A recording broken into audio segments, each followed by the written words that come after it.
What's up, guys? It's your boy, Barca Boy 103, and welcome to episode 23, I think, of the Blaugrana and Parisian. Of course, we're discussing everything around European football, mainly revolving around Barcelona and Paris Saint-Germain. And I have, of course, my boy PSG in with me. You want to say what's up? Yes, sir. Yes, sir. Welcome, welcome, beautiful Barca boy family. We're both fresh off Eid, so we're both off of high celebrations, and we're back today because now we're in the final 2 months of the season where we're of course the only two teams going for the quadruple. Both have big cup games in the next 24 hours, one earlier than the other. So let's start off with PSG, so you of course have a game in just a few hours time. Talk you through your weekend game against what was at the end, the 6-1. I watched the second half of that game. To be fair, where As well. all the goals were happening. Mhm. Of course, you went 1-0 down. I think very early on, like the eighth minute or so. I think you went to halftime losing, or was it drawing 1-1 because Gonzalo Ramos got the penalty? But Yeah, that was one more. Yeah. yeah, but talk me through that game. You talked me through about the first half, the difference between the first half and the second half, and then how comfortable the second half was. Yeah, first half, like Saint-Étienne had the game of their lives. They played one of the best football I've seen played against us this season. There were so many great individuals, uh, and we struggled with that. So it was a lot Saint-Étienne, but also coming off the international break, having slightly rotated squad. Obviously, no Dembele in the starting lineup, no Vitinha, no Hakimi Nuno. But that's the thing I love about this team. They know when they can change that gear. We've done that so many times this season where we can have an underwhelming first half and then we just change the gear going into the second half and it's completely different. I mean, in the first half, Saint-Étienne didn't look like a relegation battling side. In the second half, they truly did like look like a relegation battling side. Mm-hmm. So yeah, I just love that gear change we can do. I was going to ask you this as well. Why was the team so heavily rotated? I know that we're kind of back in national break, but you of course have the cup game later on today, which is against a third or fourth division team. You don't really have a tough game until after. Of course, Villa's gonna be a big game, but then after that's where you have kind of your last few big games in League 1. So why did you think, or was there a reason that maybe based on reports on why Luis Enrique, you know, did some strong rotation for that game? Of course, you're still going for the unbeaten run too. Yeah, I think a lot of it has to do with we have so many games tightly. Like we played on Saturday, and now we're gonna play again on Tuesday, and both games. Saint away is still a somewhat tough away game where we have to have a good 11, and this is a Coupe de France semi-final against a team that has knocked out many Ligue 1 teams. So we needed to have a good lineup in both.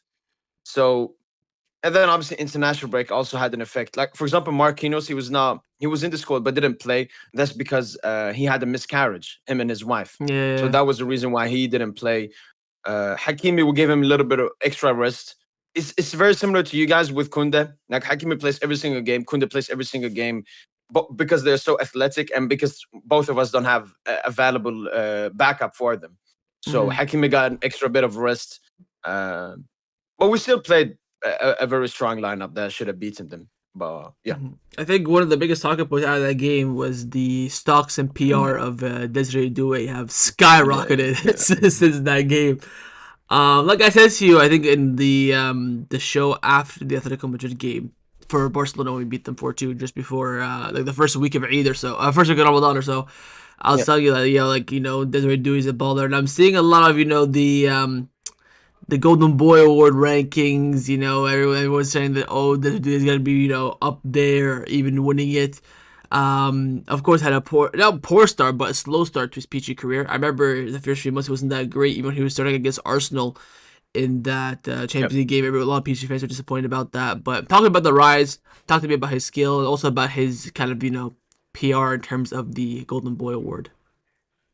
Yeah, I mean, the City Duo when he first came, I already had an agenda against him before he signed because he made us wait during the Olympics. So he said, I don't want to make a decision until after the Olympics. And that got me heated. Like, you're a 19-year-old having one professional season and you're telling us to wait for you. He also made it very tough to get him with the buy-in competition in the summer. So I already started off not liking him as a person. Then obviously he didn't perform at the beginning of the season, which made me hate him as a player as well. So I had a lot of negativity around the Ziri Due. I even made like a ranking video of PSG players like in November. And I even forgot to put Desiree Due in the video because he was so irrelevant at that point. But I mean, he's changed my mind. He's changed everyone's mind. Uh, the thing I like the most about Desiree Due is his mentality. What I mean by that is he's so confident in himself. I'm always scared that it is arrogance, but it's insane confidence. Like he can have Kvara next to him, but he would be like, "No, let me take the shot." If you saw that for the first goal he scored, like he could have given Kvara the ball there, he could have done a 1-2. He instead went by himself. Second goal goes past two people. He just has insane confidence in himself. And then about the ability, like he's so versatile, can play in midfield, can play in attack, great physically, defensively. Like he has a great physique, great dribbler. Is improving his finishing a lot. Like he's scoring some very great goals as well. Mm-hmm. Uh, yeah, I don't know. He's just That goal insane at the yesterday, the moment. goal the other day for the second one, the brace where he roofs it. That was where he Yeah, cut inside on the right hand side. That was a nasty, nasty goal. And do you but think he should win the Golden Boy award? yeah, I've said if the Golden Boy was given out today, I think he has extra parts Kubarsi. Even though Kubarsi has been consistent and very good this entire season, obviously when it comes to these awards, they will always, give it more to like attacking players. I don't Mm-hmm. think a single defender has ever won the Golden Boy. So if Kubarsi would have won it, he would have become the first defender. But No, what's his name? Delit won it in 2018, the lick, 2019. yeah, Yeah. true, true, true, I true. just think I think Kubarsi will easily win it still. I just think because with Kubarsi, the stocks were already very, very high going into from last season. Like Lamine Yeah, Yamal won it last season, but Kubarsi still came top three, and he's still eligible to win it this year as well. That what he's done as well, starting every single game, being I think top three. I tweeted a few hours ago like the top three most important play for Barcelona for the Atletico Madrid game tomorrow. He was of course included there. I don't think Desiree Due is top three most important players for PSG or top three most influential players for PSG. I think he's an absolutely fantastic player. I think he will definitely get there. I think what I love about Desiree Due is his ability on the ball, his movement, his dribbling. I love those players who have like they have the ball so close to their feet when they dribble, and Due reminds yeah, me a lot of that. So I really like that about him. Of course, Barcelona were linked with him in the summer as well. I know they weren't, as intense, and we know we were, a little bit broke back then, but we had some links with him. Apparently, we were tracking him. We liked him, but since the competition of Bayern PSG were so intense, it didn't come to fruition in the end.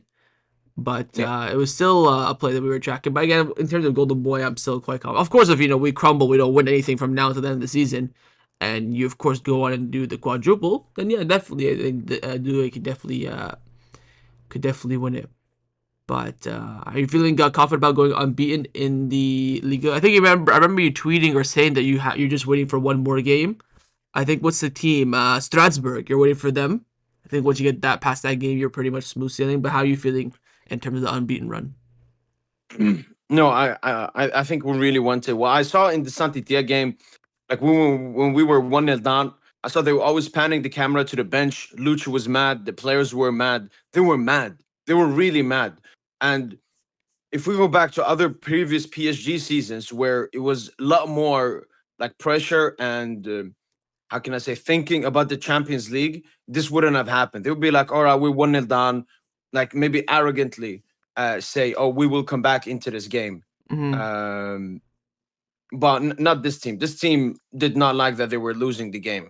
They wanted to come back into the game, and that's exactly what they did. So at the moment, I feel very confident about the league and unbeaten run because like the players want it. I can see it in their eyes. And as you mentioned, the Strasbourg game is the only tough remaining game. They obviously beat Lyon 4-2. They're looking very good. This is the best form they've had this season, so that would be a very very tough fixture. Hopefully, it's not. It could be close to the Champions League fixtures. Which Like one? if we go to the semifinal versus Oh, Madrid. okay. So, okay, we play Strasbourg. Yeah, I'm just looking at it now. I think that those three games, Nantes away, Nice at home, and Strasbourg away. I think that's probably our last three hardest games. I think Montpellier won't be that bad. I'm gonna check now actually when those UCL games semifinal will take place. They take place, yeah. So it's the second leg as well. Will be in May 6th. So May 6th will be maybe that week of May 6th because it says yeah, so that week of May 6th. So we don't know what day exactly, but it'll be crammed in between there a little bit. So you'll have this game on the weekend and then the Champions League game midweek.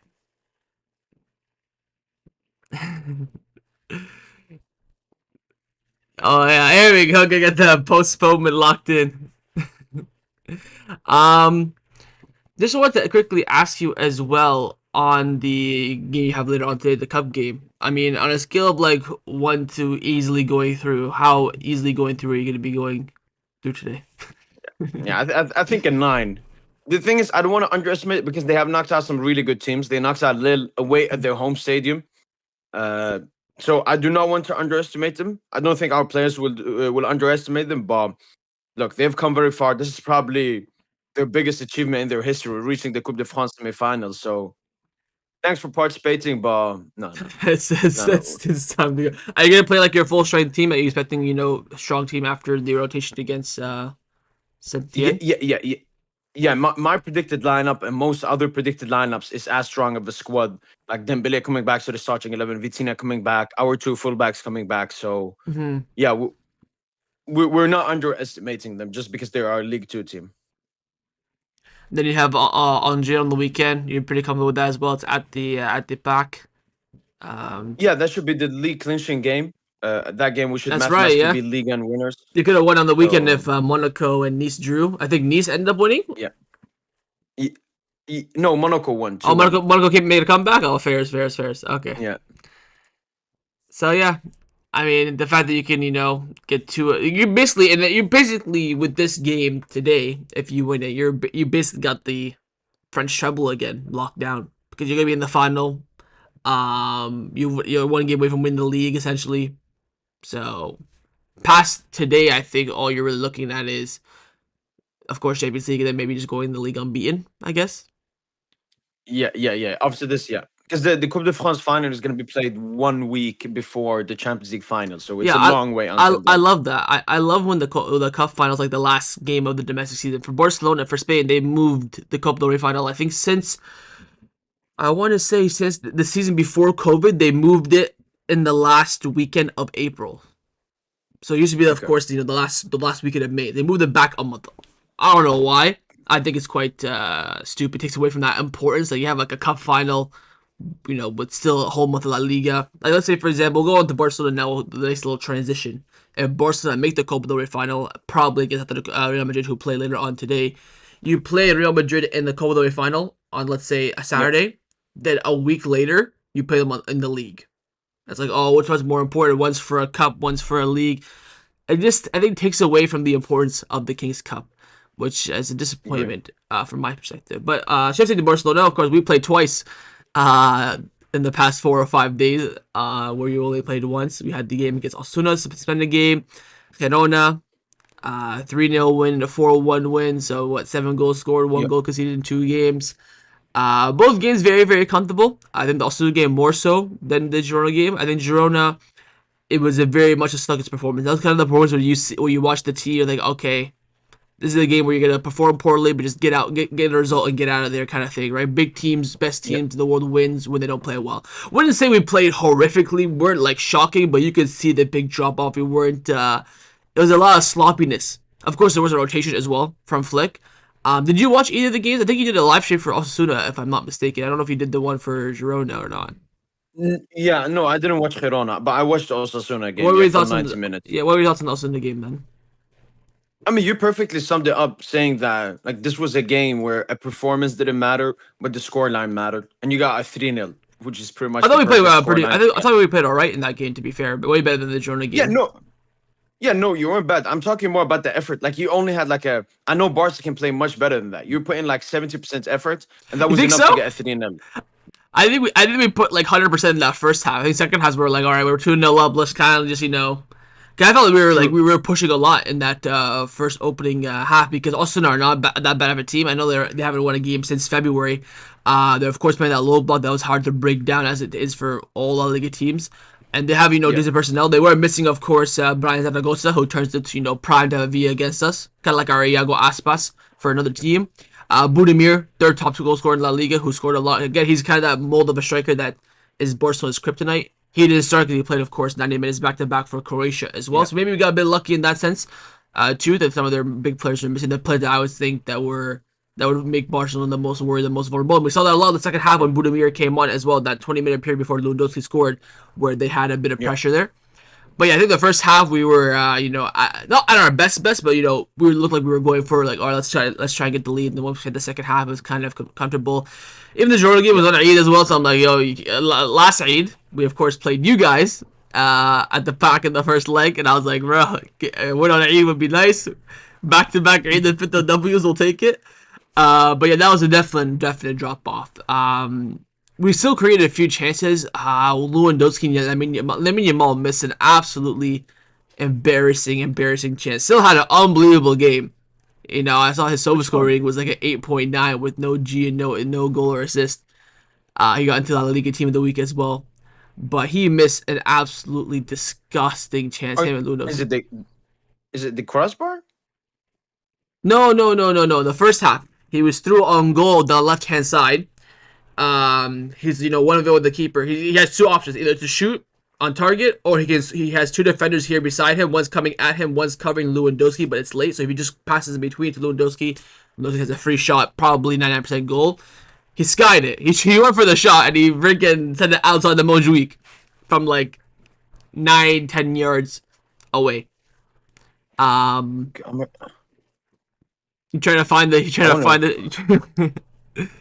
I don't think it will be in the highlights. I can clip it for you afterwards when I on the full match to show you. But apart from that, he had a really good game. Unbelievable in build up. Again, like I've said to you a lot, it's just really about Lamine Yamal fine tuning his game in the final third. He still has 31 GA this season, which is unbelievable for his age and for his level, especially from what he had. I think 11 GA last season for just being a regular in and outside 11. But his build up play is Yeah. sensational. I mean, his movement, and I think what's really underrated now about Lamine Yamal is his reading of the game. So many times, because now he knows that he's so good. He's a big game player, big name player that he's gonna get double teamed a lot. So what he does a lot of the times now is he'll drop deeper from his winger position, and he'll attract the space for Kunde or whoever the 10 is for Min or Gavi or Omo to run into that space. And what he does when he gets the ball, he does a flick on. So he'll have the pass come in from either Kubarsi or Kunde, and he'll flick it behind him, and every single flick is accurate. Once the flick is accurate, he of course attracts two defenders. That player who's in the ring in the space on the right hand side is has this free massive pace. It's a huge transition, and he's starting to understand that space is always going to be there since he will always be double teamed, and True. it's unbelievable he can get those flicks on. Like he's 100% accurate with the flicks that he's done so far. I've not seen him miss one or one being blocked. So he had an incredible game despite not getting a GA. I think Frankie de Jong came off the bench and was absolutely unbelievable. This man is pushing for top 5 midfielders in the world right now with his performances over the course since January until now. He's been sensational. And I think everyone else is kind of not meaty, but just kind of went through the motions. Arujo had another mistake and he got some pelters from the Barca fans. Which again is that's what happens to Idaho. He takes dumb risks when we're not in a cruising position, and then it ends up costing us. I think a lot of Yeah. it comes down to Lewandowski as well, not controlling the pass. But hey, what can you do? Took away the clean sheet, which was a bit annoying, but overall still a comfortable win. Should have been more goals to be honest. I'd say we missed probably 4 clear cut chances, so you could have said it could have been a 5-1. But we'll take it. Of Yeah. course, now we have the focus on tomorrow's game, Copa del Rey second leg against Atleti. 4-4 after the first leg, which again doesn't really matter. It was a draw. Away goals is out the window. Imagine if away goals is in place. My God, we would have been cooked. But what are your thoughts as a neutral going into the second leg for Barca Atleti? Uh, yeah. Barca should be confident in themselves because they were the dominant side versus Atletico. Atletico, it's flattering that they got 4 goals against them, but it also tells the Barca players like you have to be extremely mature. It also probably sends some signals to Flick, like you're 4-2 up. You have a second leg coming. You don't have to play, I don't know, all out attack and have the highest of lines. Uh, but one thing I would be like extra cautious about, which means Barca has to play even better, is this is Atletico's only chance. They're out of the Champions League. They have been battling in La Liga in their past couple of fixtures. this will be the only thing. So they will have the craziest performance at their home stadium. So like Barca maybe have to See, have their best performance this season, this game. that point you mentioned gives me more confidence that we're gonna win, and I'll tell you why. Atletico Madrid are the Arsenal of La Liga. They ball it every single time. They had their biggest week. Remember the week before the international break? They had Madrid in the second leg. They had Barcelona on the weekend in La Liga, Yep. both at home. They lost both. Technically, they won the Real Madrid game, but they got knocked out and they lost to Barcelona. So their biggest week of the entire season, do or die, both at home. Perfect Yep. scenario against your two biggest Spain rivals. They lost both. Sure. I was talking with one of my. I have a friend who's an Atletico Madrid fan. We were speaking on Eid the other day, and I was telling him like this, in my opinion, is the best playing Atletico Madrid team I've seen. Of course, it has some great teams back in the day, with David Villa up front, Diego Costa, Prime Koke, Prime Saul, Juan Fran. That was a really really good team. But when I came up against those teams, like, oh, you know what? We're, I think, a level above that team. We should be beating them. I know they're really well coached, well coheres, and they can cost us problems. They've beaten us, of course, a few times. We've beaten them, but this team, I'm like, yo, this team can definitely spank us like 4-0. Like, that is the capability of this team. I am a bit happy because the South Americans are going to be playing in this game. They haven't had, they didn't play the last weekend. Maybe hopefully they're a bit rusty. Of course, they drew against Espanyol on the weekend, our city rivals. They couldn't even beat them. To be fair, Espanyol got 4 points against Atleti and Real Madrid at home this season. But it's just, the history of Atleti. They ball it all the time.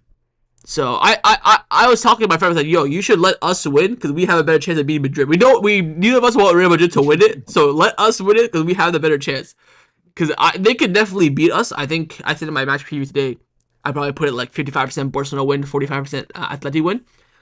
But if Yep. they win, I think Real Madrid will win the Copa del Rey easily. Of course, pending what happens today. I think today they have Sociedad at home. They have a 1-0 lead. They should be absolutely fine.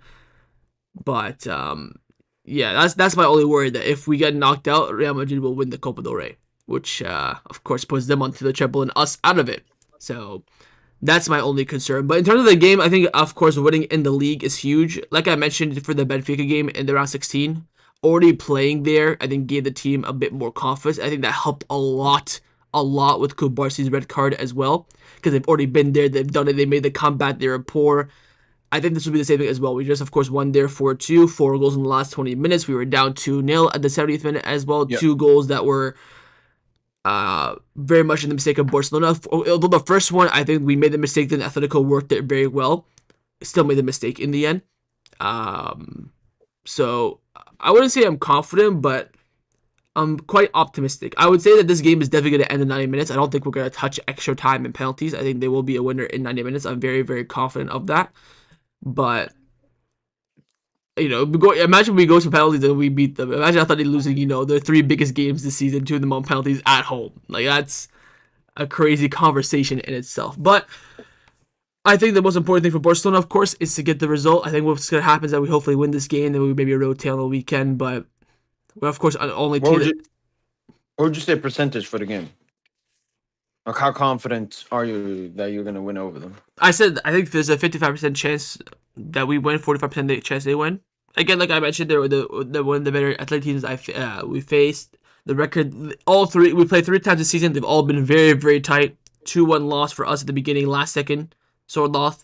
4-4. They tied it last second. We, of course, were losing 2-0. Brought it back to 4-2. They brought it back to 2. The game that we played last in the league, we were down 2-0, brought back to 4-2. So there have been a lot of goals in these games, but also a lot of, momentum shifts and a lot of surprising twists and turns, and that's how close the games have been this season. But I don't think this game's going to be close. I think since this is a cup game, second leg, I think it'll be a bit strategic. Simeone came out saying that he's going to go very, very attacking in this game, which I think he's bluffing. Man has not gone attacking April it. Fool. Maybe, yeah. He's not gone attacking in about 20 years of his managerial career. Why don't he choose one game now against Barcelona? I'm just hoping that the G's of Atleti come up and, they end up balling it, really. I'm pretty confident that Barcelona are the better team. I think if you look at the 3 games that were all very close, we were the better team throughout 90 minutes. I think in the first game, we were the better team for 80 minutes. In the second game, we were the better team for about 75 minutes. And in that league game as well, we were the better team for probably 70 minutes as well. So we were the 3 better teams in that game comfortably. And in the end, the reason why the form has been so crazy is because, and Flick mentioned this today in his press conference, I think he said it very, very well, that the reason why the games have been so close is that not only Atleti are a good team, but once we made our mistake in the game, they pounce fully. You look at the Sorloth, Mm. equalizer that all came from the offside trap not being held. The first game in December.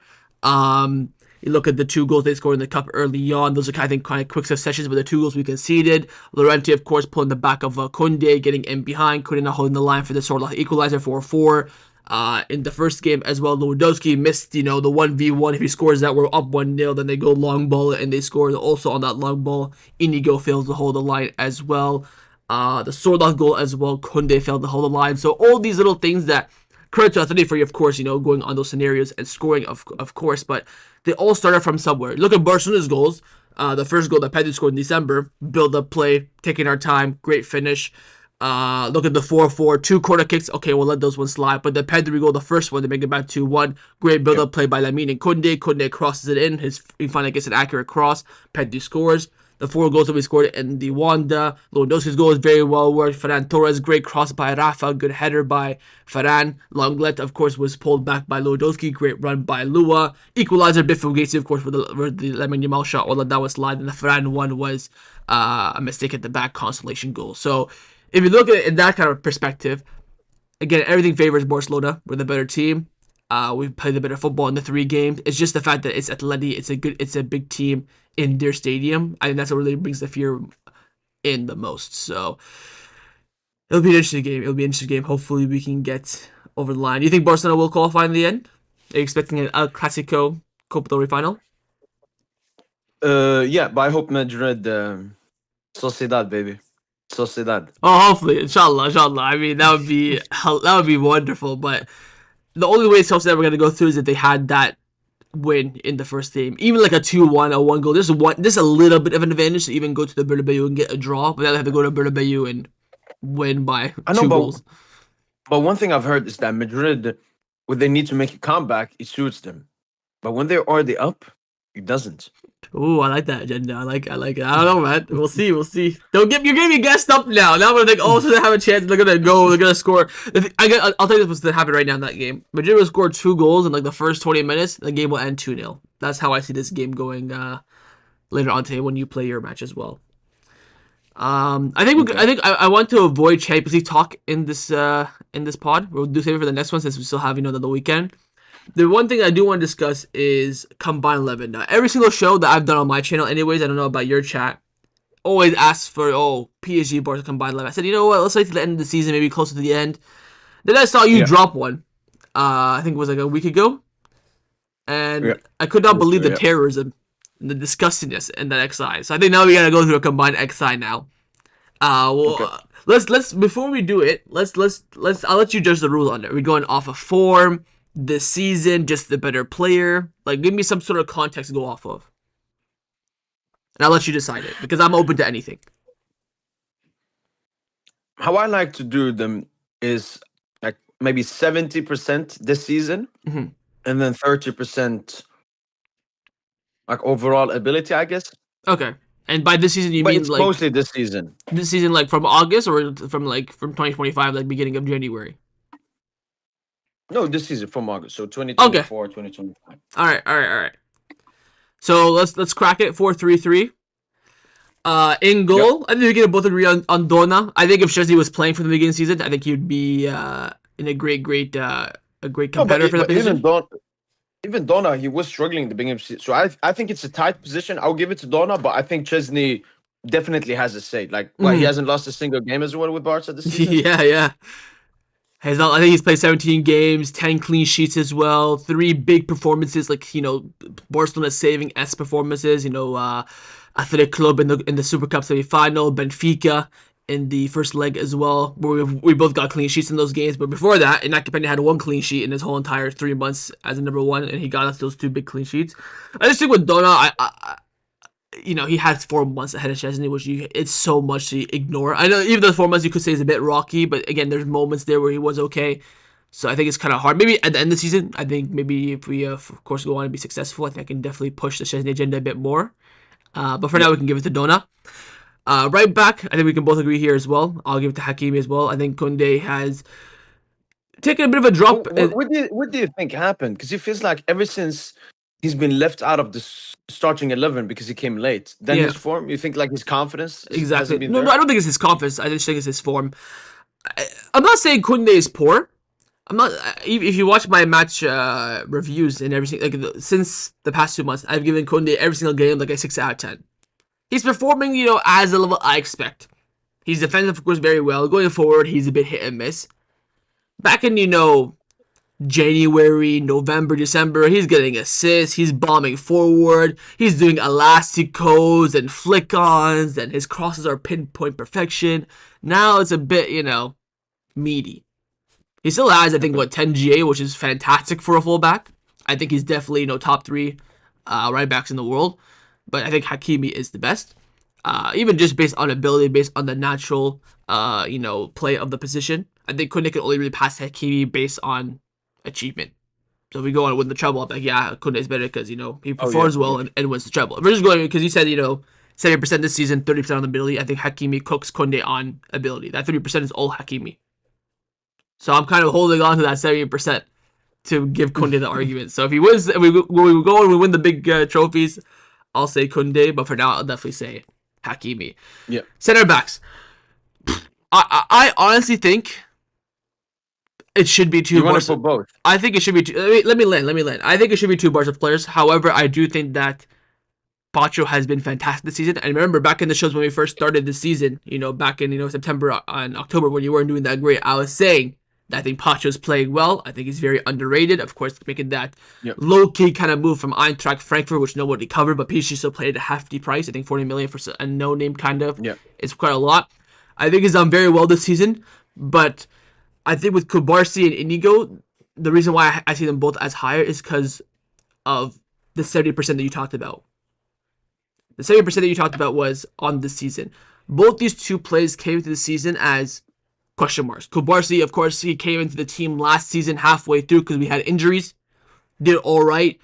Is that a purple patch? Will Yep. he exceed? Does he still have the talent? With Inigo, it was a Xavi signing. He's our only left-footed center back. Very experienced. He came to the team a few moments last season. Done okay. I wouldn't say he was poor or fantastic. Just did solid works. But had so many injuries. You combine them both together, they've been sensational, especially playing a new system. Yep.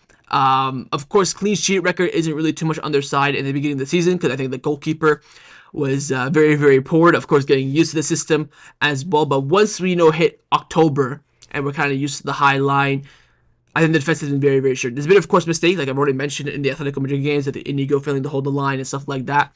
But I just think over the course of the season, they've both been elite in terms of, on the ball, off the ball movement, in the air, passing. They both have a couple goals this season and a couple of assists as well. They're probably on both, I would say, together, 8 or 9 GA. I think Kobarsi has a goal and 3 assists. I think Inigo has 3 goals, 3 assists, somewhere around there. And of course, play for Barcelona, doing against Bayern and Real Madrid, and what we've done so far in the second half of the season in some of the big moments as well against Yep. Atleti. So I would campaign for both. I think you have an argument for Pacho, but I do think it's both Barca center backs. What do you think? No, I think that's completely valid. I think Kobarsi and Inigo have been two of the best. I mean, they've probably been the best centre back duo, I guess, alongside Van Dijk and Konate at Liverpool. Now that Saliba, Gabriel rubbish. The Thank thing you, for me appreciate it. with Pacho, it's I don't think he's in the league. I think he got cooked once, made maybe one mistake here, but in the Champions League, he's been absolutely clean. I think he leads the Champions League in like Mhm. recoveries and defensive actions, and then the big games. I mean, Liverpool. He Great could game, have potentially been our man of the match alongside like Nuno in that game. Anfield one, right? So yeah, the Yeah, Anfield one. Like yeah, I agree. there were so many 1v1s, and Pacho just I call him the black hole. Like when you enter the Pacho zone, he just eats you up. Like I don't know what he I does. think with Pacho, I think Um, if Pacho for me is very similar to my Kunde argument. I think the 70% that we talked about, yeah, that kind of will give him the edge. We kind of have to wait a little bit longer. I think the yeah, 70% of Kunde and Kubarsi, I think on talent as well, both I think they're kind of all on par. I would edge to Kubarsi and Indigo on talent just a little bit, but I think Pacho can definitely pass them based on what PSG do this season. That's how I see it. yep, yep. You agree? Agree on what? on having Inigo Kubarsi. I can compensate. I can compensate. Okay. Honestly. All right, left back. This is where I think we're gonna have the biggest argument. I mean, they are undoubtedly the two best left backs in the I world. agree. No I agree. question about it. I agree. I think Uh, this one is so close. It really comes down to personal preference. I mean, the only argument I have against Nuno is that during the time of his renewal, that month in like December, January, he was a bit kind of meh. But I think that's kind of okay. more so the noise from the outside, more so on the inside. I think Balde had a good start to the season, and then now since in 2025, he's been exceptional. He's you can just see the importance he has for Barcelona. I know the GA isn't really on his side too much. He even mentioned like in a podcast that he really was scoring more goals. And then in the Girona game the other day, he missed two breakaways, and then Lewandowski after the game got pissed at him. Said like, "Yo, I'm going for the." He said to me, "This translation, like, yo, I'm going for the Pichichi, man. You gotta pass it." He's like, "Sorry, I just saw the goal and I went for it." So he's trying to get those GA numbers up. I think his crossing has dramatic. So the one thing I really was criticizing Balde was his crossing, and not mainly the Yeah. crossing itself, but the accuracy.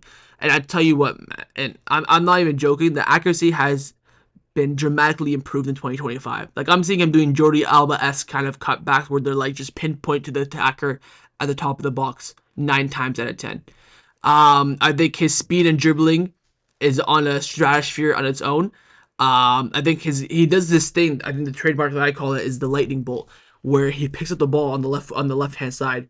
He'll go past 3 or 4 defenders, and then he'll just run, and it's just a massive counterattack in transition, and he makes it like a 4v5, a 4v3 in favor of Barcelona. And Jordi Alba used to do that a lot, where you get the ball, do a nice little dribble, pump fake 2 defenders, and you just have so much space because the other defenders are kind of covering the other positions, and they don't Yeah. really think Baldy's gonna, make that space. Does that so many times. I think where Nuno does trump Baldy, I would say is maybe passing overall, and when you talk about crossing into space, stuff like that. I think I can give that to Nuno. I think there are some maybe attributes where Balde is better, but overall, I could edge it to Nuno. Um, Apart from that, I don't know, man. What do you think? Uh, I think Nuno, the main thing that puts him over Balde is, I mean, the first thing I can say is Nuno is Balde's idol or one of his idols. That's Oh, one that's easy bonus thing. points for me. That's bonus points for me. But it's more just like Nuno can do so much, especially this season. He's playing more as a left center back, like what he did versus a so-called Ballon d'Or contender. Absolutely locked him up. Um, gives you high prop, gives you high prop. And then Mm, when it comes to ability, I really don't know what's Balde better than Nuno at. Like as a dribbler, I think Nuno's the better. I think as a passer, he's better. I think really, as a pace wise, they're dribbler, pretty much the same. as Yeah, a no, dribbler, Nuno's I don't know about that one. like Nuno, the dribbles he can do. He's also inverted a lot this season. For Mm, example, the pre-assists he had to our sixth goal versus Saint-Etienne. Like he's playing nearly as a left cam, and he puts Barcola in with 2 great touches. How he performs for Portugal as well. Obviously, that's not even Balde's fault because he's deserved to play for the national team. I just yeah. don't know what De La Fuente is doing. Mm. Um, but no, I have to give it to Nuno, man. Like, Bruh, let's come back to this one. 'Cause I feel like whoever has the least amount of players by the time we finish this, maybe we'll get this one because I think it's that close. I think basically yeah, all the no, points. Balde has been really good this season. Yeah, Definitely. Do you think it's it's better than his first season under Xavi? Because last season he wasn't that good, then got the injury, was yeah, out. But yeah. this season he's back Well, last to season he was so bad that it forced us to put Cancelo left back and put Kunde back at right back. 'Cause true. remember, start of the season we had Kunde center back with Arujo, Cancelo right back, Bolle left back.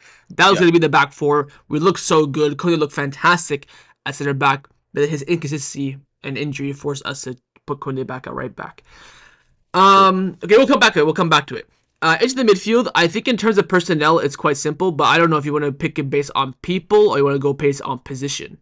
How do you want to pick it?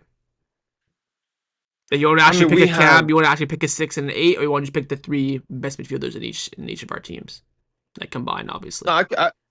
no. We could pick 3 best because we have so many complete midfielders. Like Pedri can play 6, 8, 10. Mm-hmm. Vitinha can play 6, 8, 10. Mm-hmm. So it's more about just the 3 best midfield. If you were the manager, Yeah. So I think that Pedri and Nuno and João Neves are locks. I think the other ones were up for debate. I think you'd of course put up Vitinha. I would be looking at De Jong or Olmo. I think for me, I'll give it to Vitinha. I just think he's done more over the course of the season since De Jong was out for that first few months. I think De Jong can definitely pass him. I'm telling you, man.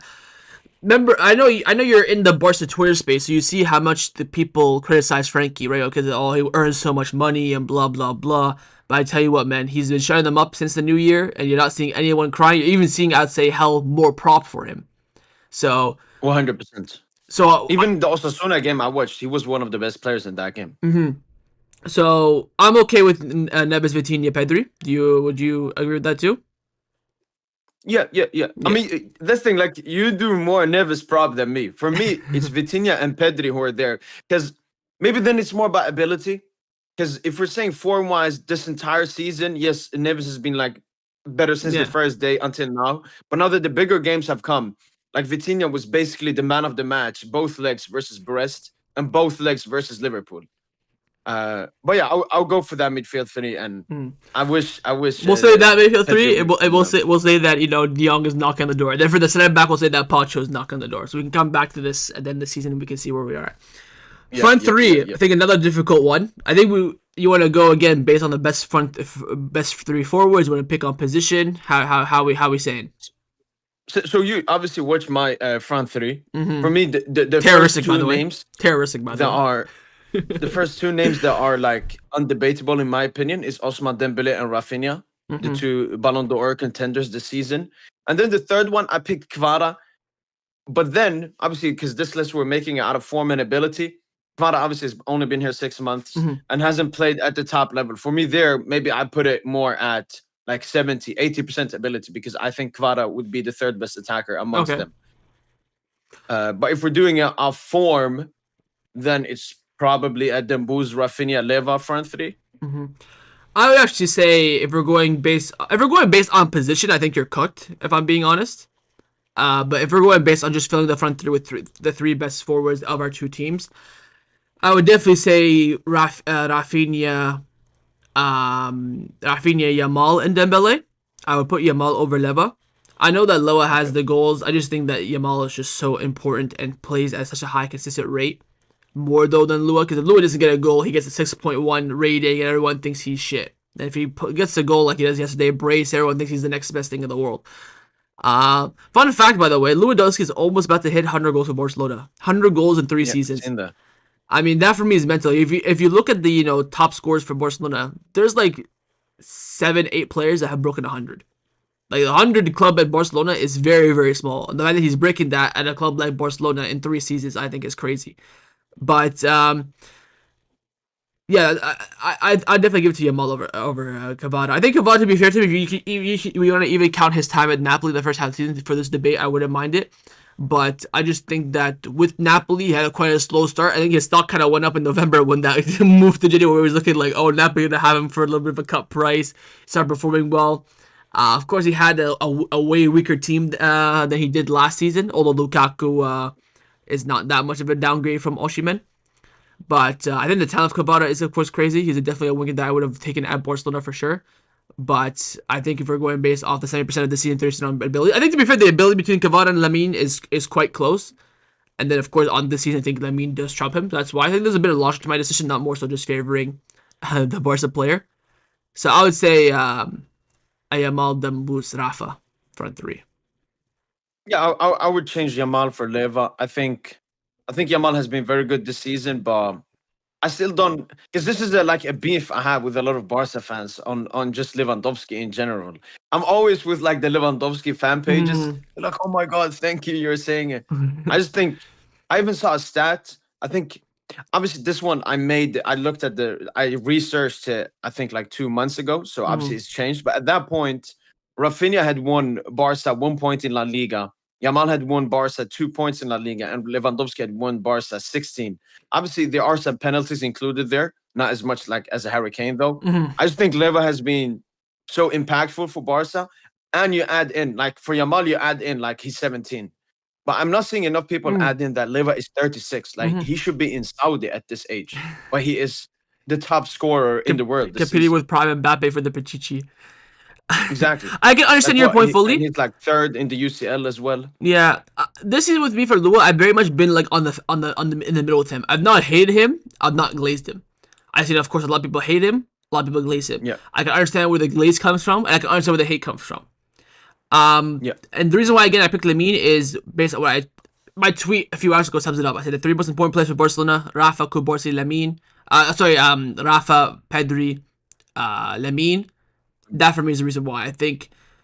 Barcelona released a documentary, an episode 2 of our season documentary yesterday, and Rafinha was doing an interview saying that he thinks that Pedri is the most important player for this team. Without him, we're cooked. He said in the interview, this is his exact quote, that Pedri does not have that many goals or assists this season, but everything goes through him. He's the most important player for this team, in my opinion. Without him, we wouldn't be where we are today. Yeah.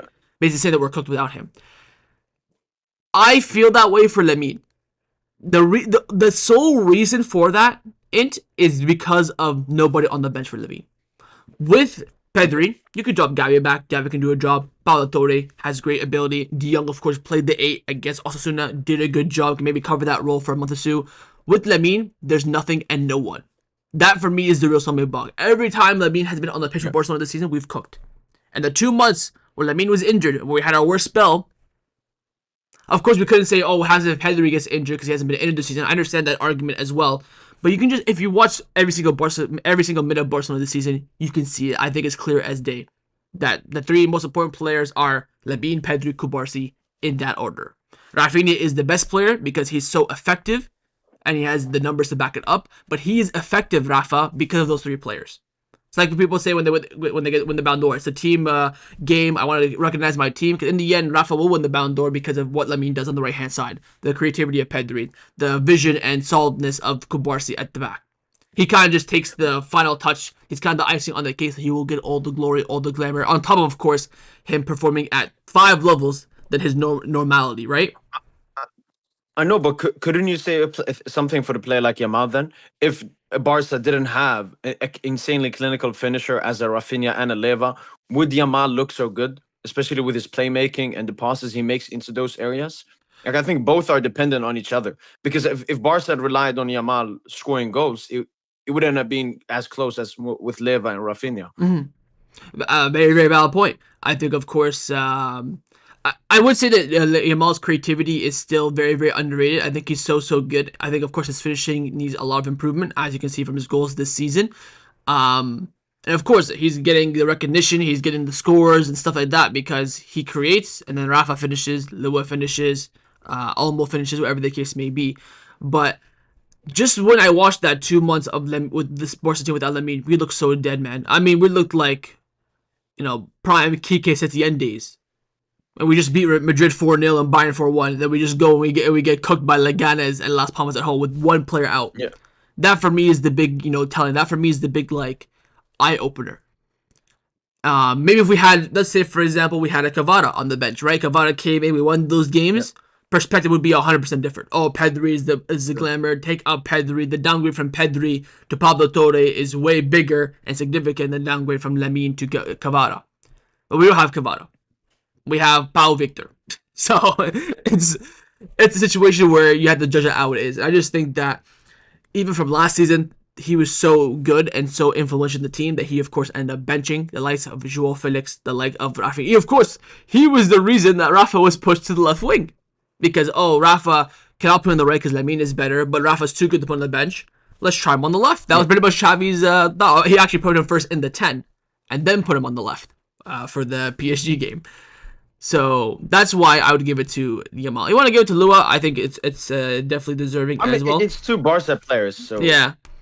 But I just think that again, I think the importance of the team. So we talked about, of course, 30% ability, 70% this season. I think that 70% this season is where Yamal edged it for me, in my opinion, over Lua. So we have Donna, Hakimi, Kubarsi, Inigo. We still don't have left back. Then João Neves, Vitinha, Pedri, Dembus, Lamine / Lua, and Rafa. So that's 1, 2, 3, 4, 5. That's 5 Barca players, and then 1, 2, 3, 4, 5. So this Balde Nuno is the final the deal breaker. So, Yeah, and I would say I compensated with Pacho because I could have whoa, I come stood to my ground, but I I compensated.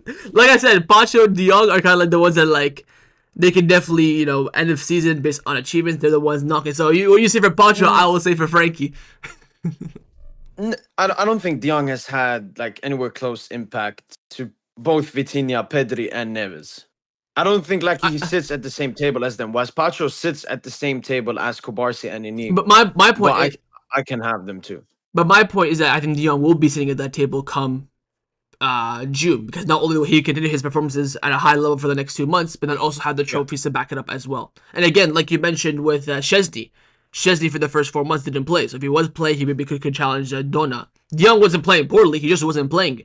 He was out for yeah, injured for the first 4 months. He of course was coming off the bench here and there, but he was saying in his interviews, "I'm still so scared about my ankle. One twist and I'm out for the season." So he's always playing a bit nonchalant. That's why Casado was starting a lot still in November, December time. So come end the season, you could definitely have Pacho in center back. I could definitely potentially have Chesney in goal or De Jong in the midfield as well. Again, it depends all on what's to come. Maybe we just leave it as Nuno slash Balde. Then we leave it for a heated debate at the end of the season because it's kind of hard to judge it now. Because no, I'll but I mean, why can't you just give it to PSG? I mean, because I just think Balde is better than Nuno. okay, yeah, but I think Pacho is. I would put Pacho alongside Inigo probably in the Barca defense, but I compensated just to have this discussion, like because we're building like a combined 11. Like if you do an 11, you have one. I do an 11, I have one, and then Mm, we match them together to build a combine. mm, And as you said, everything will change towards the end of the season. All right, if you really want to leave it like that, let's do manager then. Flick obviously has. Ooh, I think Flick because it's his first season, and obviously even though we didn't spend that much, we spent like 200 million. You only signed Dani Olmo.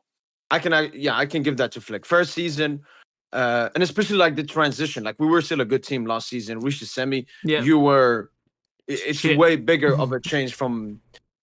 I mean, we were shit. What do you want me to say? We were crap. We were just trying to hopefully go far in the Champions League just based on moments and vibes. Like the No, it's Champions League just run was funny to me to hear this after last season, man. yeah, just that the Champions League run was really overshadowing the season last season. Because you're thinking, oh, top eight, quarterfinals, first time in a long time. PSG, which again is like pretty even, but if you beat them, you have an easy semi-final against Dortmund, then you're in the final. It's like Yeah. that's why. Um, but the measure, man, I don't care. I still think Balde is better than is having a better No, season overall than Nuno this season. yeah, and as I said, because so for example, if Balde was the fifth best left back in the world and Nuno was their first, that would be like, all right, maybe that's a bit delusional. But because they are the two best, obviously there's always going to be some bias, and Yeah. obviously you've watched way more of Balde than Nuno. Mm-hmm. Yeah, I'm I have no issue you having that opinion. Like both of them, but All right, yeah, it's a bit sad as well. We both play like midi teams, Dortmund and Villa, but then the semi will be big.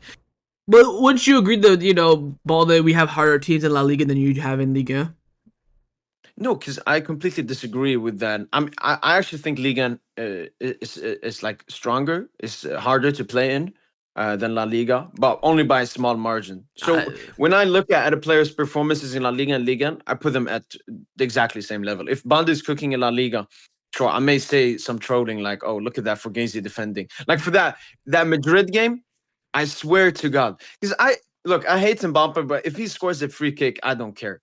But that number 22, because I've mm. seen Barca players put clips of him, man. But no, I generally put everything on the same level when it comes to all the European top five leagues But then, to make it fair. but if you say talk about the difficulties of the league, you look at Barcelona. We're gonna be we're fighting for the title from minute one, from August the first until June the first. Then you've got you're gonna win the league next weekend, undefeated No, also as well. winning La Liga is way more difficult than winning Liga. Okay. But if you're talking game by game, like the average Okay. quality of the league, Okay, I see your yeah, perspective. I mean, I think both sides are the same. You're gonna come up against the wicked teams that sit back. I just think that the mid-table teams in La Liga are way more difficult than the majority of the teams in Liga. So, like for example, like your Real Betis, Real Sociedad, Sevilla, Villarreal, these teams that have 50,000 that have an X side that I could name off the top of my head that you can name off the top of your head that can play in different teams and have abilities to be options for other teams like a United, a City, a PSG. I'm sure there's so many players on those teams that you would sign. Whereas you compare the mid-table in Liga, I don't even know the mid-table in Liga. Let's actually I'm just gonna pull it up real quickly. So you have Nice, Lille, Strasbourg, Lyon, Brest, Lens, Auxerre. So Auxerre could not name you a player. Lens, they had that center back that went to Spurs. Brest couldn't tell you a player. Lyon, of course, I know a few of their team. Strasbourg, I know they're doing well. I couldn't name you a player. Lille, of course, they have Jonathan David. They have that goalkeeper, the midfielder that's doing well. Nice, I'm pretty sure I can know players off the top of my head. Marseille, of course, they have Hoiberg, Mason Greenwood, good players all around. That is my point. That and then you look at the capacity. I know the stadium capacity is not really an argument, but the point is that you're gonna have more people in the stadium, booing you, hounding down onto you, making it more difficult. So you're coming up against 40, 50,000 capacity stadiums that of course have that European experience as well. That's where my thing. I think of course the lower teams of La Liga, the lower teams in the Liga are quite even, but just that middle bracket where you have those tough away games. For example, in your perspective, away to Nice, away to Marseille, Strasbourg, Lyon, but we have more of that. That's why I think that's harder in La Liga. No, I definitely agree. Like football in even just top five leagues, football in France is way less a priority than all the other nations. Like it's because France have so many different cultural things. Football has never been one of their biggest ones. It's more the transition in the last like couple of years, ever since pretty much the effects of COVID. Like Ligue 1 clubs, they are already spending the amount they were spending before COVID hit, whilst La Liga clubs are still like fucked by COVID. So it's mostly a money thing, and that obviously has to do with talent. So, for example, Liga, even if you remove the top spender in PSG and Madrid from La Liga, Liga has still outspent La Liga in the last 5 seasons. They're buying more talent, they're getting more money for the talent they sell. So, even if you don't want to like put it's now. It will eventually happen. A lot of it has just to do with like Tebas and what they do in the league. Like economically, the mid-table and the like shit teams in the league, they don't have that much money to operate with. I saw like Sevilla's wage limits or something. I don't even understand how that makes sense. Yeah, yeah. I think that's a very, very good point that Tevez has put restriction on these teams. I think they could. I think the thing is where I would come back very quickly is that those teams that I mentioned, Sociedad, Villarreal, blah blah blah. I forgot to even mention Athletic Club. They would be 5 times stronger than they are right now if there weren't those legal restrictions. So I guess your Yep. point saying that we have no restrictions, they're getting better. Of course, they're competing in the Champions League. Like we saw, they all qualify for the next round. Um, but I still think as of now, those games, especially away from home, are always going to be tough. You can even see Barcelona's record away from home over the past, 8 9 years, where it hasn't been that great since MSN left and broke up, should I say? So that is kind of my point. That those middle games where you have a tough team where you have to really, still perform at a good level. That's why I think that maybe Baltic comes up against more competition than on a more consistent rate than Nuno. But I can see I understand. I understand your point as well. I mean, even when Balde, like, if he cooks up against the 20th place La Liga team, I would still rate it because, sure, I can play agendas and all of that, but no, when I've watched, even like Osasuna were fucking garbage in the game, Mm-hmm. but Balde was still insane. Like, when he made that, I was like, if that was Yamal, I would see that on 433 BR football. This is Balde. I only saw it like by Barca pages, man. But that Yeah, was insane. yeah, yeah. All right, we're at a stalemate. I think trophies and form for the last 2 months will decide that combined 11. I remember he did one at the beginning of the season, which is like pretty much like all PSG players. Like we're like beginning, like before the season started. Okay, yeah. Yeah, So yeah. then it was more, I guess maybe it was 70% ability and 30% what happened in the season prior, I guess. Mm-hmm. In the Euros, probably. Did I Mm. have Yamal in No, it? of course not.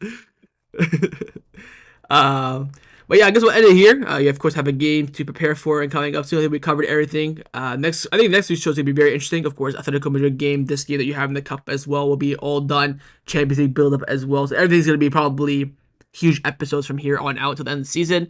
Champions final against each Yeah. other is still on the table, still on the cards as well. That would be, oh my god, man. We gotta do like a double live watch along for that. But no. I've already said I would never watch a game with an up, man. I just can't, man. I wouldn't be able to express myself. Then when you say something, I would get mad. No. The game is I already in gotta effect. rattle you, man. That's the whole point. Gotta rally you in the game. But we'll see. We'll cross that bridge when we come to it. But I hope you guys enjoyed this week's episode. If you did, of course, make sure you Yes, drop sir. a like Yes, sir. down below. Subscribe as well if you haven't already. Check out PG in down the comments below. Of course, he's got a game later on today. He's got a live watch along. He has his review and his podcast as well. So tune in for that. But we'll see you guys next week on his channel, and hopefully everything goes our way from the Barcelona perspective. PSG, if it goes their way, cool. If it doesn't matter. You know, we'll the win either way for us. But we'll see you guys next week. Take care. Force the Bars.